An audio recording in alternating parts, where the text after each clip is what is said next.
Hello and welcome to the Wellness Universe Lounge. My name is Lolita Gurin and I'm a stress management expert. And thank you so much for joining me today for the Life Without Limits Freedom and Success by Healing Childhood Trauma. So today we'll be talking about people pleasing. And as a Wellness Universe expert, my intention is for you to recognize your childhood trauma and heal as much as possible. The Wellness Universe brings experiences like this to you because we believe in happy, healthy, and healed humans lead to peace globally. This session is donation based, so we are grateful for your pay what you like donation. And there will be a link after you finish your class. So you're welcome to donate now or after. And please sure to leave a rating and a review for us. And let's just start with our session today. People pleasing. It is very, very common experience. And I think it has to do not only with those who grew up with childhood trauma, but I think with the whole humankind, to be honest. Because we are group animals. We love to be in a group. We have to be in a group, otherwise, we'll not survive. Mentally, we need other people so we can regulate emotionally. And physically, we also need other people not only to continue with the human species, but also we need to survive. That has to do how to gather food and how to get water and how to be more safe, not only with our environment that comes from weather or from other people and other animals and all kinds of danger. And if you're being injured, you probably will need somebody to take care of. And I'm talking about like very pure from like a caveman environment, right? But when you think about it now, even in today's world, somebody can say, I don't need other people, I am fine by myself.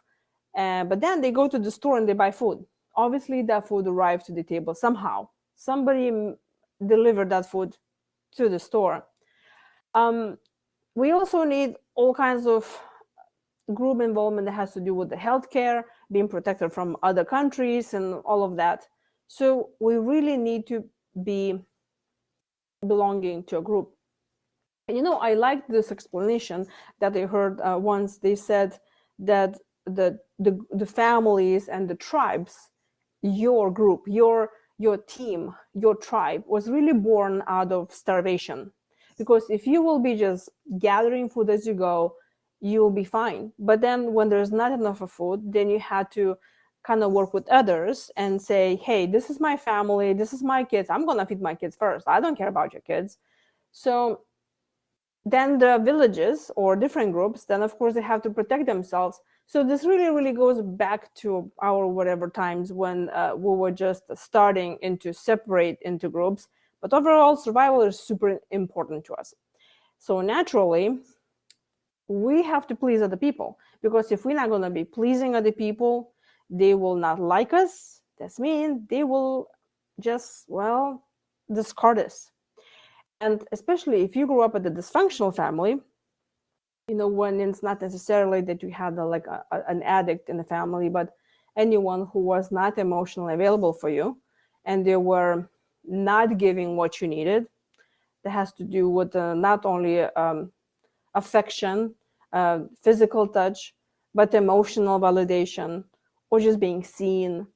And it can go anywhere from being a family where your caregiver was not even around you, or let's say your parent or a grandmother or whoever was taking care of you were an addict, so they're kind of there but they're not really there. So there's all kinds of dysfunctional family scenarios that actually can affect the child when it's growing up. And because of that survival instinct and because of our fear of abandonment, we become people pleasers. And pretty soon we realize that the only one way for our needs to be met is to make other people happy with us. One of the things that I notice in my clients that have to do when some adults become workaholics, which I was a workaholic, is when I realized that I'm going to please my parents as much as possible in order to be accepted and loved.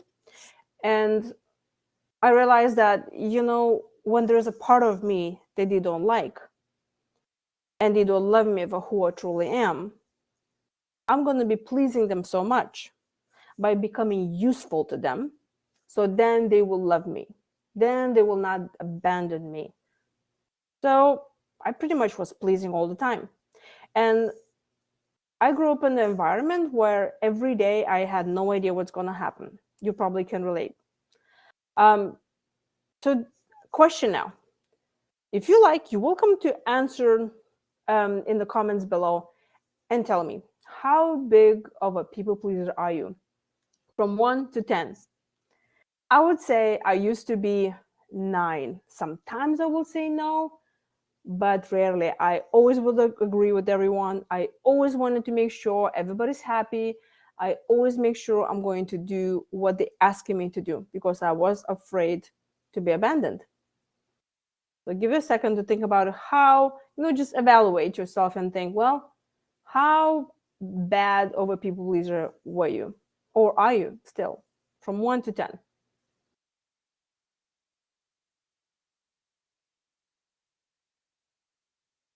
Oh my gosh, that's a number 3 I see?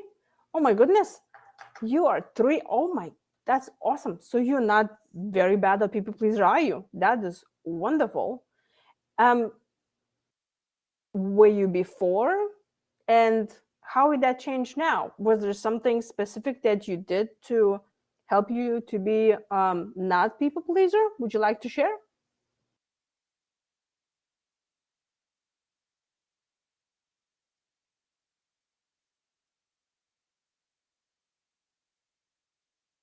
I'm just giving a little break, little time to see what answer I'll get, because I am very interesting to hear what worked. And especially for those who grew up in a childhood trauma where the messages were very confusing, because one time you could be behaving exactly as you've been expected to do, and you will see different results. So let's say one day somebody says, hey, you're doing an awesome job by cleaning the dishes. And you think, okay, great, I'm going to clean the dishes the same way tomorrow too, so I please them and they love me. And then you wash those dishes the next day and they say they're doing a very bad job. So that inconsistency where you didn't know really what to do, that is very stressful. So when we also grow up in the environment, it really depending on how dysfunctional the family was, we learn that behavior as well from our parents. So this people pleasing can come, 2 ways. One, that you really learn it yourself because you realize that if you're not going to behave one particular way, they probably will not be accepting you. And from other point of view, you learn that behavior because, as you know, when we're children, we learn that behavior from our parents, whatever behavior that is, the good and the bad behavior, or positive and negative, or whatever, as long as it's serving us. And it can sound like, oh, as long as it's serving that sounds like so manipulative. But it's really coming down to survival. And it could be some families that are really in the environment where it looks like children are very well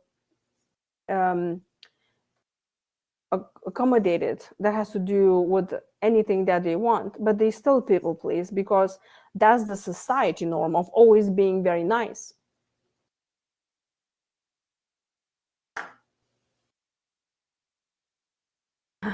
Yes, so there you go. We have a great comment. Yes, the people pleasing was when in the teenage years. Yes, and now she's 60 and no more of the people pleasing. You know what reminds me of Dr. Amen. He said, when you are 20, you worry what others say about you. When you're 40, you don't care what others say and think about you. And when you're 60, you realize that nobody was thinking about you anyway because they were thinking about themselves. or something like that. And and I really like that what he was saying, because always when we growing up and we becoming an adult, and even way into adult life, we always take care of what other people will think. And I think it takes so kudos to you to actually come to this such a long way, because it's not that easy to come from environment where you're not feeling supported and honored for who you were, and being a people pleaser into now. That's takes courage. Actually, this takes a lot of courage. So so I was just talking about that you can learn that environment, and also the society is always behaving of like, look at the kids right now. If you see let's say a playground, and the kids are playing, and those mothers who kids behave the best, they are the most proud, right? They're like, oh, you see my kid, they're doing so good. Well, what is the kid doing? Basically, the kid is super obedient. If my mom says no, he stops. If my mom says come here, the kid comes. If my mom says whatever, the kid does everything. And that obedience, it is so rewarded in our society. And it could be the child is not from any dysfunctional family at all, but it's just being groomed to always say yes. And when the child grows up, we just learn that we have to always say yes, no matter what it is. And we have plenty of environment that, well, let's say you're walking somewhere in the store, and let's say you are just walking with your cart and you hit somebody on the leg. Of course, my mistake, you really didn't mean it. And they will look at you and they say, oh, I'm sorry. Like, oh, I'm so sorry, kind of like apologizing that they were in your way, which actually you're the person who hit them. And that's really coming from the same place of people pleasing, because we are afraid to hurt other people's feelings. We're afraid to place the boundaries. We're afraid to think, oh, what are you going to think about it? If I'm not going to do the way they want me to, they will really abandon me and will not meet my needs. So here's something that I want to touch about people pleasing. It can look that's coming from a very, very good, from a good-hearted place, like someone who says, "Oh, I just want the peace and love of the world. I'm just gonna do all of this, and I'm gonna help the poor, and I'm gonna help the sick, and I'm just gonna go and spread all this love for everyone." And it may look like someone who just really wants to please other people in order to get validation. And that's like a very slippery slope, because it's can be really that people pleasing can be seen very much as just pure manipulation. And again, that does not come from the place where someone consciously thinks, you know what, I'm going to manipulate them. Okay, now it's narcissism and all the rest, but that's not what we're talking about. We're talking about this manipulation, people pleasing, as of the place of survival. I can say that's where I was when I was a kid and a teenager into my early adult life. I knew, like, that's the currency. If I will be nice to someone, somebody will be nice to me. And when you think about it, yeah, well, that's a common sense. Yes, because it comes from survival. But also what I noticed, that if I will be nice to someone and let's say I help them, I will expect the same thing coming back to me. And if they will not return the same thing, they will not return the favor, that will make me angry. Because in a way, I will think like, wait a minute, I was there for you. Why are you not there for me? So that's what it comes from, being a survival point of view into manipulation of, which is actually in a way also survival, because that's how I learned through manipulation that I need to get my needs met. And the thing is that with the people pleasing, it really depends how much of that people pleasing you allow in your life, and how little and how much. Because some people pleasing, I think it's totally necessary. In order to live for us in the group and to be accepted, we have to be in the environment where we would do some people pleasing and help other people to feel comfortable. Because there are lots of times that we just love and care for those other people and we want to do that good.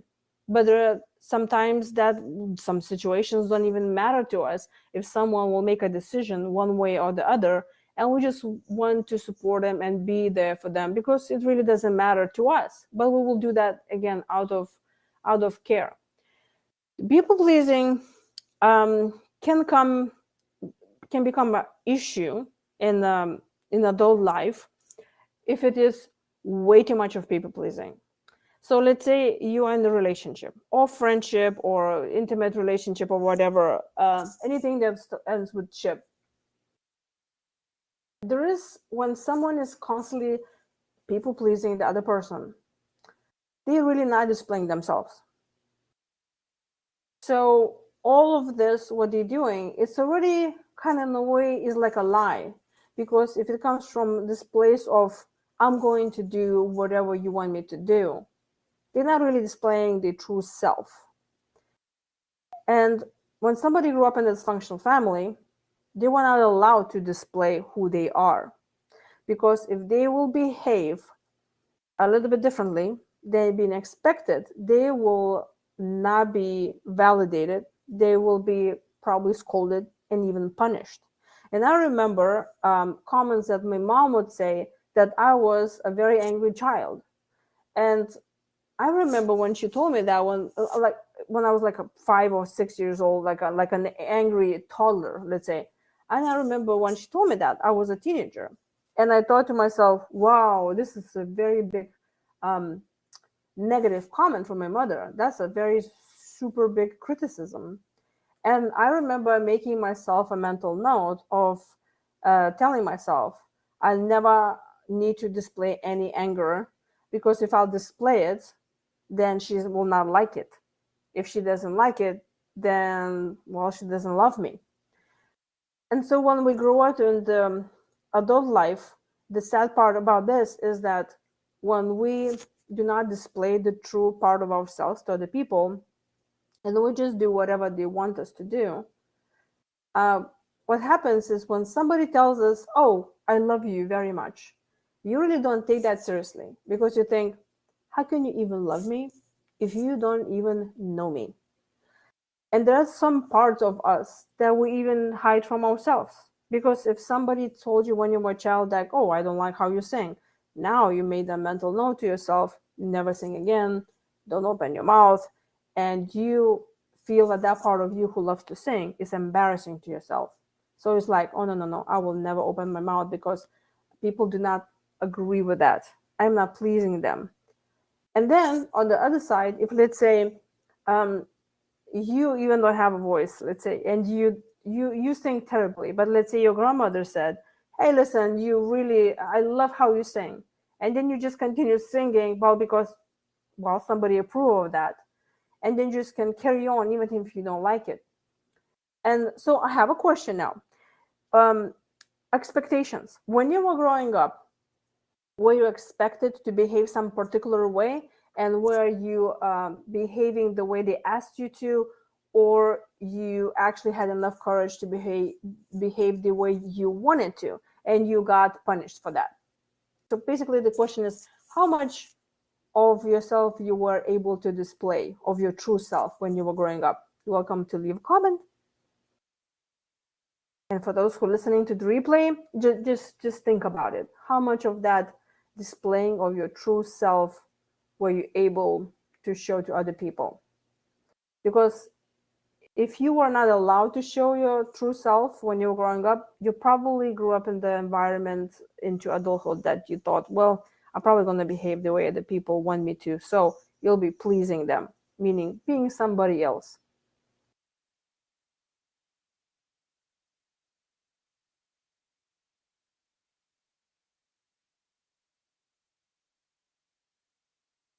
So, as I said, in the relationships, if you are not feeling like you're being seen, you can be actually lonely in the relationship itself.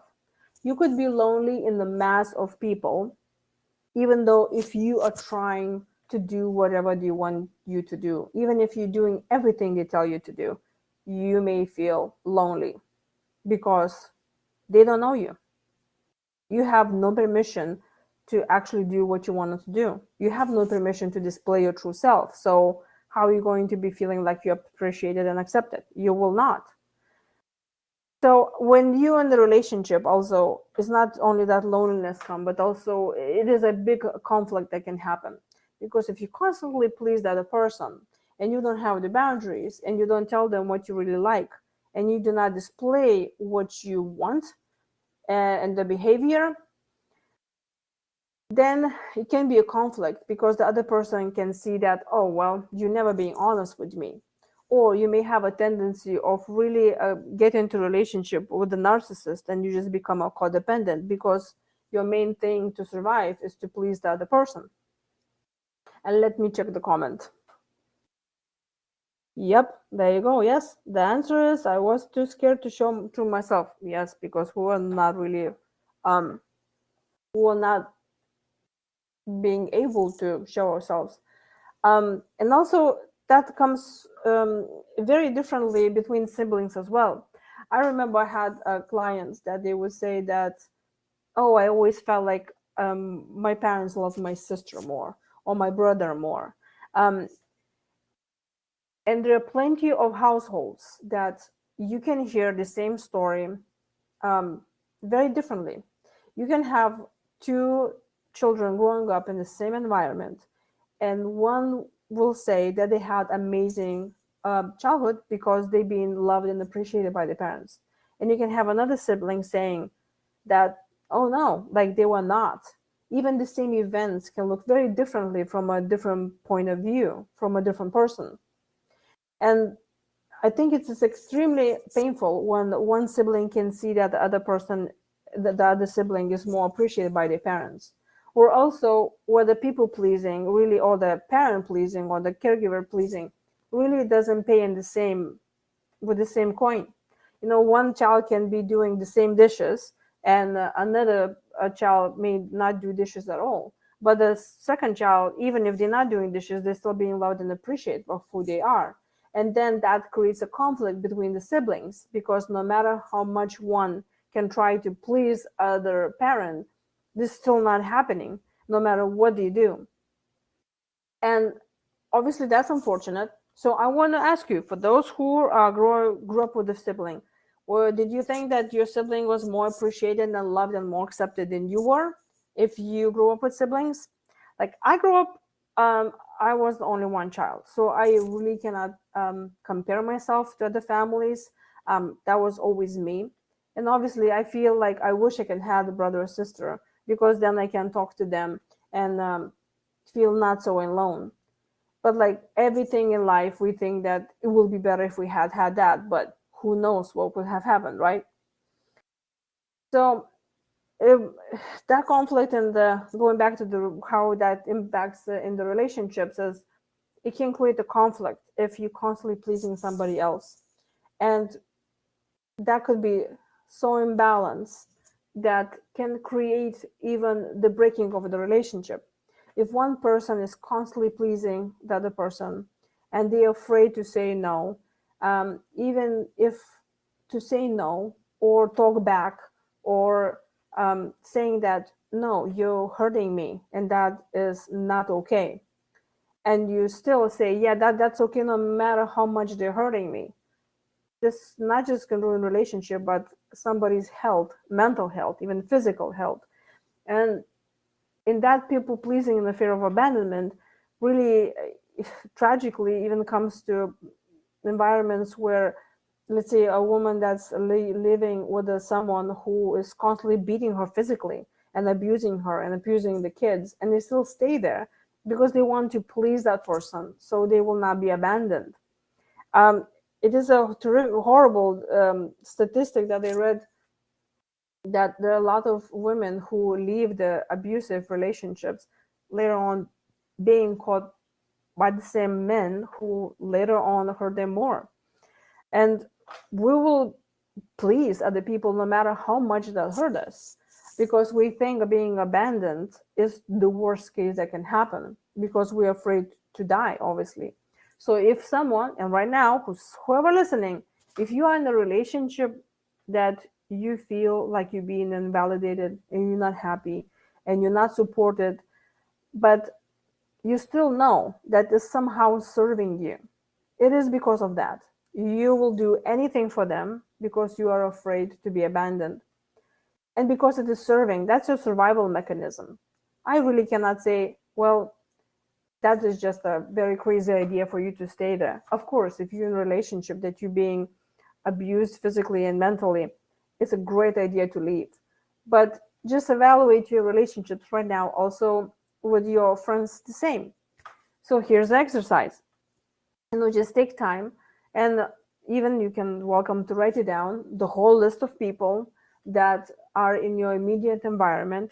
As right now, as an adult, evaluate those relationships. Look at someone, let's say your partner, or your even your kids, or your aunts and your parents, and just kind of go and each relationship, and you think how much you're pleasing them. And I think it's very important to compare yourself to yourself. So why it's important? Because that's the only way how you will know how far you went.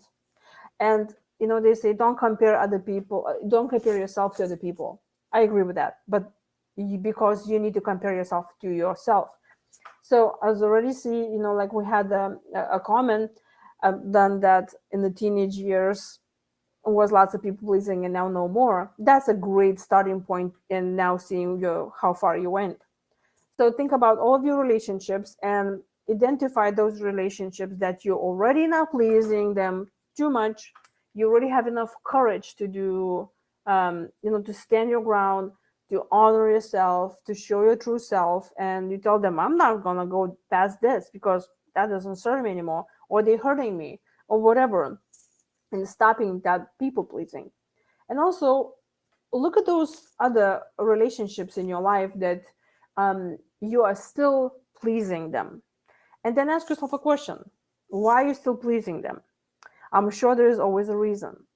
And then ask yourself, what's the severity of that is?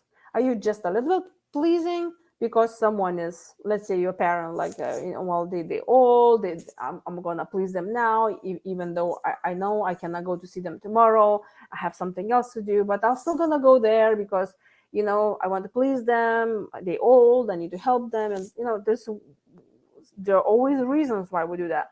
But also look at the severity of that. Well, how often do you go there? Did he message you and you immediately run there because, oh my gosh, something happened? Or do you really can wait on whatever you are available to go there? So identify, how big of a people pleaser you are with that particular situation. And also, if you identified that there are some relationships that you used to people please, but now you are not, think about how that happened. Because you see, if you already made a way, you already have a path that you found how that can work for you, and you should count this as a victory. You can apply the same path towards other relationships when you think that maybe it will not work, or maybe you don't have enough of faith that it will happen. Of course, I know you can say, well, that's a very different relationship. What is with my friend, who I don't, I can find friends, but here's my parents or my kids, and I cannot find other parents or my kids.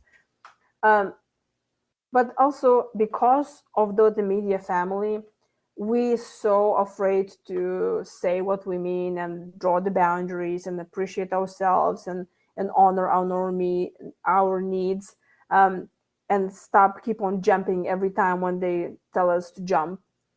Uh, because comes from that childhood experience of you used to that already, and when it comes to your parents and immediate family, you still feel like you're still a child, but it feels so important to you that you still need to continue doing that because you're projecting that child to the same situation. But you need to remember that now you're an adult, and because that's your immediate family, and really they will not be running away. Like, they still be your kids, they still be your parents, and there's always a way to reach out, and we always have a ticket back no matter what.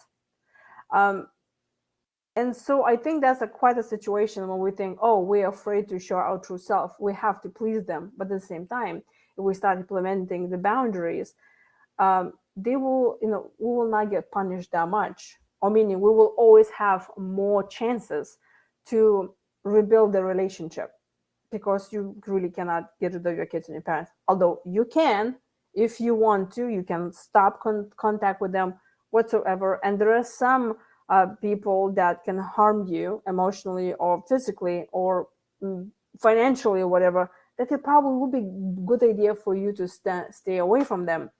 So it really look at it, how is that works with every relationship, your close relationship that you have. And then move on to your other friends. And then evaluate how much of a people pleasing you're doing. So write a list of your friends, let's say, and then you look at it. Okay, how much you are there for them, and what is that you're getting back in return. Um, so it can sound like very from that place of manipulation, of like, well, are you telling me to be manipulative? No, what I'm saying is you have to preserve your energy and your time. There is no way that you can please everybody. It's just impossible to please everyone. And of course, the number one person that you need to please is yourself.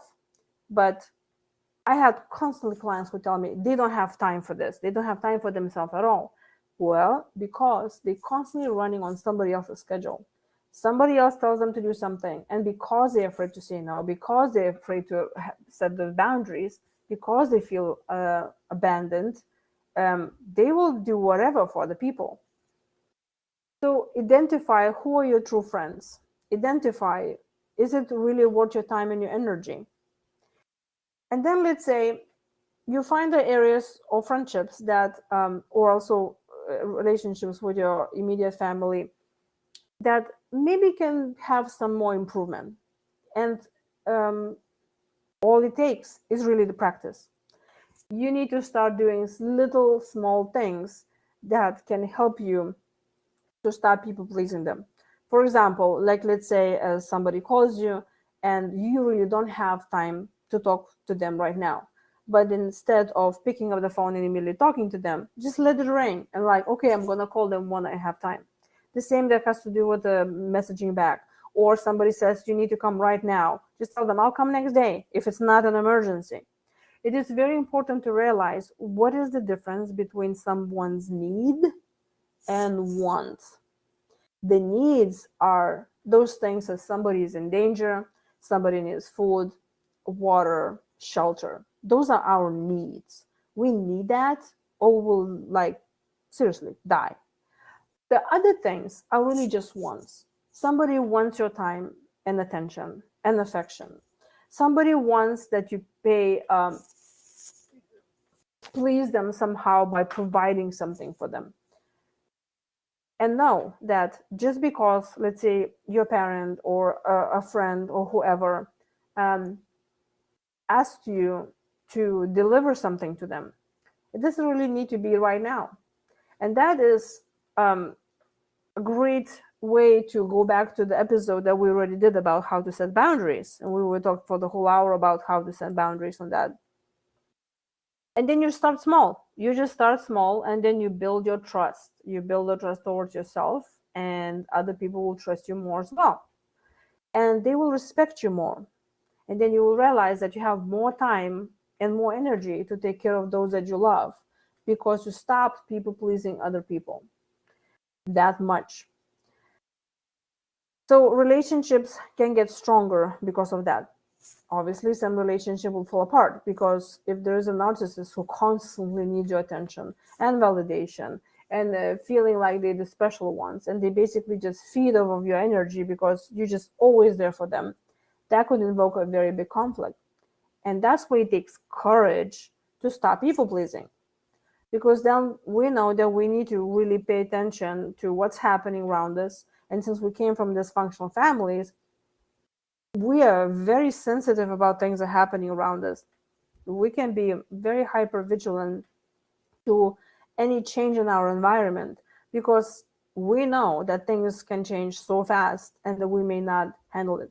And in order for us to feel safe, we always feel like we want to control the situation. So by pleasing others, that is the way of controlling. Because when somebody says, oh, I want some food, then you're like, oh, let me make something for you. You controlling that situation. That means the situation will not spin out of the control if they be fed, because if they will go hungry, you don't know what's going to happen. So that's coming from the place of what is that you do immediately. So you need to think about it. What will really happen in that situation? So when something comes at you that is not planned, um, always evaluate. Okay, what will happen if I will not do this? There's some request. How is this will impact my life right now? How this will impact that other person's life right now? So let's say somebody calls you and say, well, you need to come right away. Okay, are they really sick? Do you need to call 911? Did they fall and can I get up? Or this is mostly of, oh, I'm just bored and I want you to come over. If you have nothing else to do and you want them, obviously then you do that. But how much of that people pleasing that you're doing, and what will happen in your life and theirs if you will not do this? Then you also need to ask yourself, why are you doing this? Is it coming this from a place of because you don't mind, you also like doing that? Like, for example, your friends are inviting you to play bingo on Friday night, and maybe you already had something else planned. So then ask yourself, I was planning on going dancing, but now my friend's asking me to go to play bingo with them. Gosh, I really don't want to disappoint my friends. So you know what? I'm gonna cancel the dancing and I'm gonna go play bingo with them. That is definitely people pleasing because you're afraid that your friends will not like you anymore.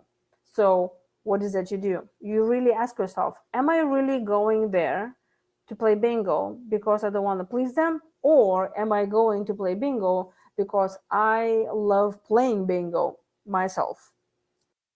Then it becomes totally different situation because you already know why you're going there. It does not have to do with them, it has to do with you. So their request, their invitation really came as a suggestion what you can do. It was not really the need that you needed to go there. Nobody were bleeding and they need your help. That was just something that was an option. And if let's see what happens if you don't want to go play bingo, well, then you start small steps and you're telling them, no, I'm busy. If you're afraid to say no, I'm busy, you can say something in a soft way of I am super busy, but I definitely will be coming next time. So it doesn't look like you're neglecting them and or like pushing them away. And especially if they're also very sensitive on hearing no, then they will not feel that bad. So it's really important to see where is this coming from and how you can change that. And the more times you will say no, place boundaries and vocalize what are your needs. And when they say your needs are shelter, the food, and all of this for survival, also your needs are mental needs that need to be met by feeling safe and supported and validated. But if you are people pleasing others, um, really out of place of fear, even though it's serving you because of fear of abandonment, it's not really healthy space. So how is that you start being in a healthy place? Well, first, we're going to talk about how is being a people pleaser in the workplace also can be hindering you. And then we will talk about how you can learn even less to people please. So let's say you have a scenario, and that was me. Why I was so burnout and workaholic in the workplace, because I wanted to please others. I was afraid to tell my supervisors that I have way too much work. I was constantly doing everything for my coworkers. If there will be some presentation, another coworker comes and says, "Hey, I have presentation and I really don't have time. Can you do the presentation for me?" I will be like, "Yeah, of course, of course." Why? Because I was afraid that I will get fired. I was afraid to hurt my coworkers' feelings. Even though, even later, I will know that they left work because they didn't want to work overtime and they went to some party or whatever something. And here I was on Friday night working overtime and doing the presentation just because I was afraid to say no. So you can get totally overworked because you're afraid to say no. You want to please them. You're going to behave the way they want to behave. Even though in situations like, for example, in a workplace, let's say there is a group of people that constantly talking bad about other people, they gossiping, and you hate gossiping, but you're still there. You're still, participating because you don't want to hurt their feelings. And again, that comes from survival. So what is that you do? Well, you try not to talk or just go do something else. Here's again, it takes lots of courage to separate yourself from that group. Let's imagine now you're a supervisor and you are a people pleaser. How this can impact your life? Again, you can totally burn out. But if you're a supervisor and you're taking care of other people, that can even have a bigger impact for you, for that other person, for your coworkers, your employees, and even company itself. Um, because if you are afraid to hurt other people's feelings and you are afraid to withdraw any boundaries, you will end up working not only for yourself, but doing all the work that your employee is doing as well.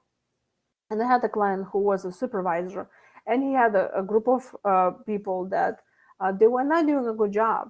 But because he wanted to please them, because he wanted to be accepted as a good supervisor and to be a good friend and understand everybody, and he was doing the job too. So it got to the point that the other coworkers or employees will not be doing a good job at all. They will be just slacking off. They will not write good reports at all because they knew, well, guess what? The supervisor who's doing the quality control check, the one who's supposed to be the last person who's going to see that report before sending out to the client, probably going to take care of that report anyway. So why work? Um, and so he just ended up totally burned out and overworked because he couldn't just take it anymore. And the sad part is that he was afraid to tell them, like, look, listen, you need to do your job. And when you think about it, about, let's say you are owner of the company, you could be still thinking that other people who even work for you, who make the money, and they themselves supposed to be doing the job and make money, you still will be worried what they will say. So I'm inviting you now to think about your workplace. And for those who don't work anymore, that is great. Then you can think about your neighbors and then how much do you show yourself in the community? How much of work do you do for other people? How much do you do volunteering out of just trying to people please and be accepted into your group? Or maybe you're doing this out of guilt. So ask yourself, why are you really doing that? Do you want to do this because out of survival, or you're doing that because you just love doing that? And in the work environment, just think about the immediate people that you work with. Maybe there are some few that you constantly interact, or maybe you have a very good, very big workplace and a group that there are some that you really people please with, others not. And it kind of works very similar way as I told you before, the exercise to really evaluate the relationships that are immediately related to you and the close family members and friends. So think about the same about the workplace. And a lot of times our friends actually our coworkers. So it can get very convoluted over there because you can be a very good friend with someone, but they're not really doing their job and you are afraid to tell them that they're not doing a good job. So they will do their job instead. So you will not get in trouble. You will not break up your relationship with that coworker. And also because you want to protect them from the supervisor because, well, you don't want anything to happen to your friend. So it is very important to think about all that you're doing. What are those relationships? Where is that you putting the most energy and time into that? And really start taking place those steps. How is that you can improve that people pleasing? And if you are like wondering like, well, I don't even know how much I people please, I think I have no idea. What is just to ask. So you can ask your family members. I would not recommend asking those that you know. They will give you not a positive review of you, especially those that you were really pleasing. So, for example, you can ask your sister how or brother who you were in a good relationship about, ask them, do you think I'm a very am I people pleaser? But I don't think that would be great to ask your mother or your father, who probably were always invalidating your feelings, because they will not be approving of who you are anyway. So, and I would say that is the opinion that's not even validated. So before you ask anyone's opinion about really anything, always see who are they to you, and how they behave, and what their life look like as well, because it's very important to ask the right people. You cannot go to a dentist and ask about your haircut, right? um, the dentist probably going to look and say, yeah, yeah, sure, it looks great on you.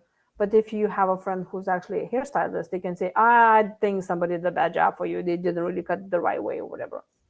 So before you ask opinion, qualify them. So when you get those answers back, and if someone will say, let's say your close friend says, yes, oh my gosh, you constantly people please, you're pleasing your family all the time, you're pleasing your parents and your caregivers and whatever, then you can ask them to be your accountability partner.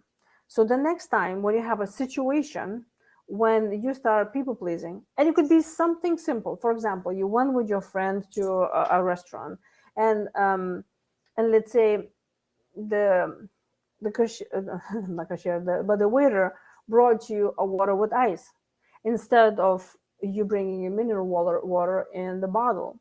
And since you're people pleaser, you're afraid to say your needs and you're afraid to hurt their feelings. You just agree with that. You're like, yeah, yeah, that's okay. This is wonderful.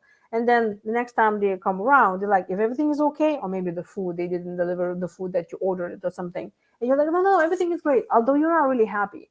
What happens in the situation when you do not speak up for yourself? Meaning you're dishonoring your own needs, meaning you're abandoning yourself. So it's kind of a funny situation.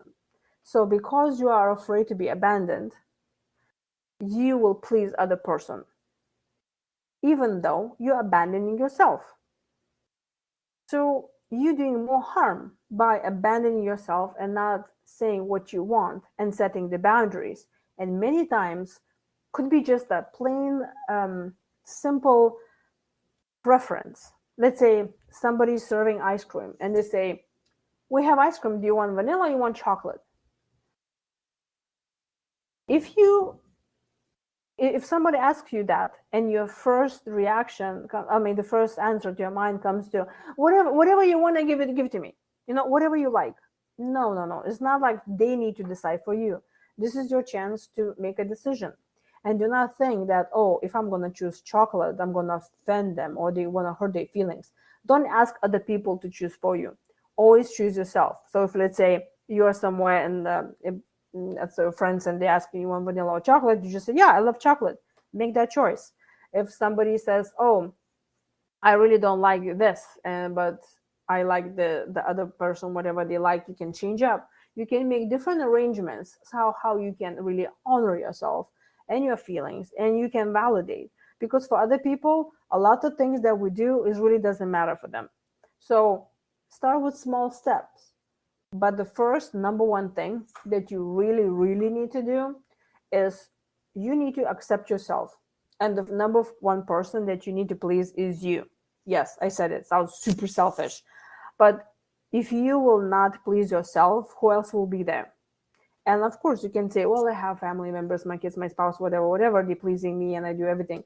But if you do not please yourself, you don't honor your own needs.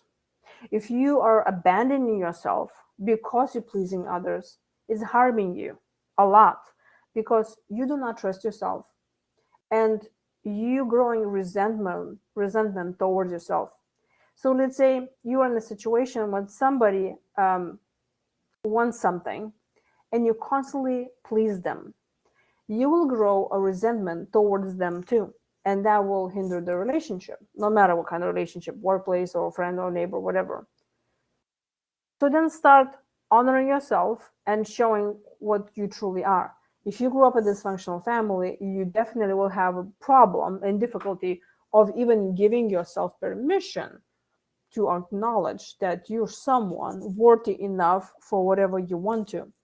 especially if you are a child and constantly being shushed all the time, like, oh, I want this, I prefer chocolate. You're like, not your business. We're gonna give you vanilla because that's what we have.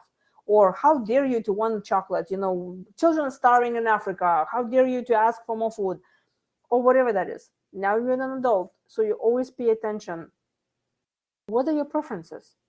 Do you allow yourself to be truly you? And then starting little things, by doing things that you like, and then by little things of drawing boundaries. And also, drawing boundary with others starts with yourself, where you're really honoring who you are. You need to start pleasing yourself in small things, like you're tired, go take a nap. You don't feel comfortable with your clothes, don't wear those clothes, even if it looks like other people agreeing with that. Do not get a haircut just because your mother said to get the haircut. I mean, you get the gist. But the more you start honoring yourself, the more you will trust yourself, and then you will stop resenting yourself as well. And then what happens when you resent yourself, you may start punishing yourself that you're resenting yourself. You may even start punishing yourself because you're not pleasing others, especially if you're dealing with some narcissist that no matter what you do, it's still not good enough. You may feel like you should not even get anything good in your life. You should not please yourself because you need to punish yourself, and then you maybe will be accepted. So it's very important to do small steps, honor yourself by doing what you like, and you'll be surprised. The more things that you will do for yourself, the more energy and time you'll have for yourself as well. Your resentment towards yourself and others will be less. And then when you are less stressed out because you're now doing something more that does not steal your energy and your time, you will be happier and healthier person. And then you can give to other people, like you have to fill your cup first, and then you can be there for those who are worthy of being there. And then you will be more for yourself because it will become this habit. And then when we help others because we like helping them, not because we want to please them, I think that's what the really change in the world really happens. And how is the world changes? Just changes from you, because your world is your environment, where you live, where you work, the people that you talk to, those that you interact, your immediate environment. That is your world, your community, your city, wherever you live in. And then you can be open heart because you allow yourself actually to have this open heart. You allow yourself to love yourself and others. So it all starts with acceptance and start with the small steps. Well, and it looks like this is the time for us to finish. And I just wanted to ask, do you have any questions? You're welcome to type in the chat.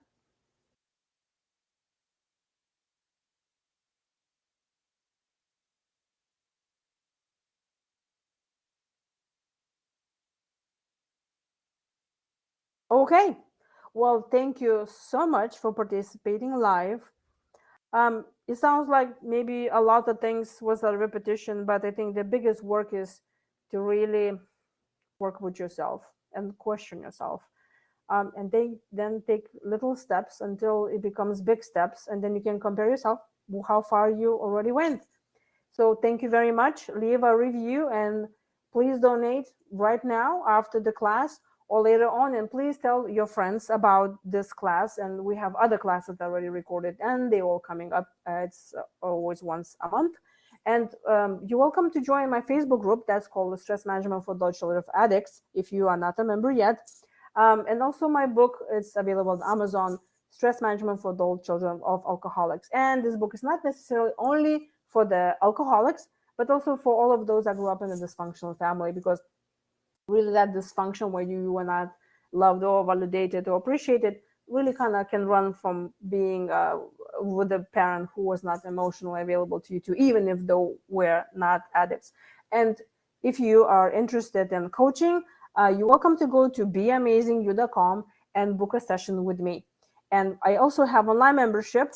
So if you go to my website, all the links are there, and you're welcome to follow me on Facebook, on Instagram as well. Thank you so much for participating. I hope to see you next month, and have a good night.